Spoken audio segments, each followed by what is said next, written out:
दुनिया में न जाने कितने रहस्य हैं, है ना। पर आज हम बात करेंगे भारत की एक ऐसी जगह की, एक ऐसी सच्ची पहेली की जिसने, आप यकीन मानिए, साइंस को भी चक्कर में डाल दिया है। ये कहानी है एक ऐसे गांव की जहां जुड़वा बच्चे पैदा होना कोई मामूली बात नहीं, बल्कि एक कमाल का अनसुलझा रहस्य है। अब जरा इन नंबर्स पर गौर कीजिए, ये सच में हैरान करने वाले हैं। देखिए, पूरी दुनिया में अगर 1000 बच्चे पैदा होते हैं तो उनमें से करीब 9 जुड़वा होते हैं। ये है वर्ल्ड एवरेज। लेकिन केरल के इसी कोडिन्नी गांव में ये नंबर है 45, मतलब ग्लोबल एवरेज से सीधा सीधा 4 से 5 गुना ज्यादा। सवाल तो बनता है, आखिर ऐसा क्या है इस छोटे से गांव में। तो चलिए सबसे पहले इस गांव के बारे में थोड़ा और जानते हैं, देखते हैं कि आखिर यहाँ के फैक्ट्स क्या कहते हैं और ये कहानी हमें कहाँ ले जाती है। तो ये जो कोडिनी है, ये केरल के मलप्पुरम जिले में बसा एक छोटा सा गांव है। करीब 2000 परिवार रहते हैं यहाँ। लेकिन इस छोटी सी आबादी में सोचिए, साल 2008 तक ही 300 से ज़्यादा जुड़वा जोड़े रजिस्टर्ड थे और ये नंबर तब से लगातार बढ़ ही रहा है। नहीं, ये कोई इत्तेफाक तो बिल्कुल नहीं हो सकता। ये चीज़ इतनी अजीब और अनोखी है कि इसने दुनिया भर के साइंटिस्ट का ध्यान अपनी तरफ खींच लिया है। वो इसे अब एक बायोलॉजिकल हॉटस्पॉट कह रहे हैं।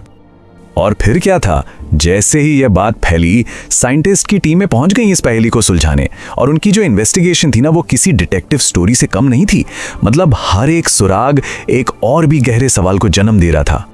तो सबसे पहला और सबसे ऑब्वियस सवाल क्या होगा, यही कि क्या ये सब जेनेटिक है। मतलब क्या ये चीज इनके जीन्स में है, पीढ़ी दर पीढ़ी चली आ रही है। और यहीं पे कहानी में एक मजेदार मोड़ आता है। ये जो जेनेटिक्स वाला सीधा सा जवाब था ना, वो यहाँ फिट ही नहीं बैठा। क्यों? क्योंकि कई ऐसी फैमिलीज थी जहाँ ट्विंस हुए, लेकिन उनकी पूरी फैमिली हिस्ट्री में पहले कभी कोई ट्विंस थे ही नहीं। डीएनए रिपोर्ट्स को भी खंगाला गया, लेकिन कोई पक्का सबूत हाथ नहीं लगा। तो ये तो साफ हो गया कि मामला सिर्फ खानदानी नहीं है। अच्छा, तो जब जेनेटिक्स वाला एंगल काम नहीं किया तो साइंटिस्ट ने सोचा, चलो कुछ और देखते हैं। अगला लॉजिकल शक किस पर जाएगा?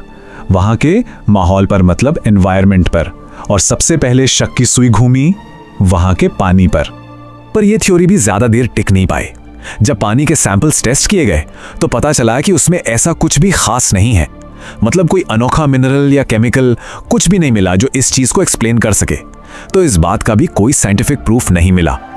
अब आती है तीसरी बड़ी थ्योरी, जो एक खास हार्मोनल पैटर्न की तरफ इशारा करती है। कुछ डॉक्टर्स का यह मानना है कि शायद कोडिनी की महिलाओं का जो ओव्यूलेशन पैटर्न है वो थोड़ा अलग है, जिसकी वजह से मल्टीपल प्रेगनेंसी के चांस बढ़ जाते हैं। लेकिन यहां भी एक लेकिन है, अगर उनका हार्मोनल पैटर्न अलग है भी तो आखिर क्यों है? इस सवाल का जवाब आज भी किसी के पास नहीं है। चलिए अब जरा पूरी दुनिया के नक्शे पर नजर डालते हैं। ऐसा नहीं है कि कोडिन्नी अकेली ऐसी जगह है। दुनिया में और भी ट्विन टाउन्स हैं, जैसे नाइजीरिया में इग्बोओरा या ब्राजील में कैंडिडो गोदोई। पर वहां साइंटिस्ट को लगता है कि इसका कारण या तो वहां का खान पान है या फिर कोई खास जेनेटिक्स। कोडिन्नी का केस इसलिए इतना अनोखा है क्योंकि यहां इनमें से कोई भी थ्योरी काम नहीं कर रही, और यही बात इसे और भी ज्यादा मिस्टीरियस बना देती है। और पता है, जैसे जैसे ये इन्वेस्टिगेशन आगे बढ़ी ना, ये पहेली सुलझने की जगह और उलझती चली गई। कुछ ऐसी ऐसी बातें सामने आईं कि जो भी सिंपल एक्सप्लेनेशन थे वो सब के सब धरे रह गए और ये रहस्य और भी गहरा हो गया। अब जरा कुछ और भी ज्यादा हैरान करने वाले सुरागों को देखिए। पहली बात, कोडिन्नी की वो औरतें जो गांव छोड़कर, मतलब शादी करके या काम के लिए कहीं और जाकर बस गईं, उनमें भी ट्विंस पैदा करने का रेट काफी हाई देखा गया। इसका सीधा मतलब है कि मामला सिर्फ उस गांव की हवा पानी का नहीं है। दूसरी बात, गांव के जो ट्विंस हैं उनके खुद के बच्चे भी ट्विंस होने के चांस ज्यादा होते हैं। और तो और कुछ परिवारों में तो 3-3, 4-4 सेट ट्विंस के हैं। ये तो मतलब एक्सट्रीमली रेयर चीज है। तो कुल मिलाकर आज की तारीख में हमारे पास 4 मेन थ्योरीज हैं, पर इनमें से कोई भी प्रूव नहीं हो पाई है। हो सकता है ये कोई अनोखा जेनेटिक म्यूटेशन हो, या फिर माहौल में कोई ऐसी छोटी सी चीज हो जिसे हम अभी तक पकड़ ही नहीं पाए हैं, या फिर कोई अननोन हार्मोनल ट्रिगर, या ये भी हो सकता है कि ये किसी पुराने माइग्रेशन पैटर्न से जुड़ा हो जिसका आज कोई रिकॉर्ड ही मौजूद नहीं है। तो साइंस भले ही अपना सिर खुजा रहा हो, लेकिन गांव के लोगों ने तो अपनी इस अनोखी पहचान को पूरी तरह से अपना लिया है। तो चलिए देखते हैं आज की डेट में कोडिन्नी में जिंदगी कैसी है। आज ये छोटा सा गांव सच पूछिए तो पूरी दुनिया के रिसर्चर्स और टूरिस्ट्स के लिए एक हॉटस्पॉट बन चुका है। लोग दूर दूर से इस मिस्ट्री को अपनी आंखों से देखने के लिए यहाँ आते हैं। और इस कहानी का जो ह्यूमन साइड है ना, वो बहुत ही प्यारा है। जहाँ एक तरफ साइंटिस्ट इसे एक पजल की तरह देख रहे हैं, वहीं गांव वाले इसे भगवान का आशीर्वाद मानते हैं। उनके लिए ये एक गर्व की बात है, एक पॉजिटिव पहचान है। और ऐसा नहीं है कि लोग बस बैठे हैं, गांव वालों ने मिलकर एक कदम भी उठाया है। उन्होंने ट्विन्स एंड किन एसोसिएशन यानी TFTA नाम की एक संस्था बनाई है। ये संस्था न सिर्फ इन परिवारों की मदद करती है, बल्कि इस मिस्ट्री को सॉल्व करने में रिसर्चर्स की भी पूरी हेल्प करती है। तो कुल मिलाके कोर्डिनी की कहानी के दो पहलू हैं।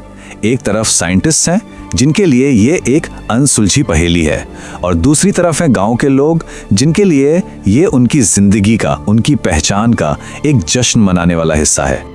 कोर्डिनी की कहानी हमें एक बात तो याद दिलाती है कि हम साइंस में कितनी भी तरक्की क्यों ना कर लें, नेचर के कुछ रहस्य आज भी हमारी समझ से बहुत दूर हैं। अब सवाल यह है कि क्या कोई ऐसी रहस्यमयी जगह को जाकर खुद नहीं देखना चाहेगा?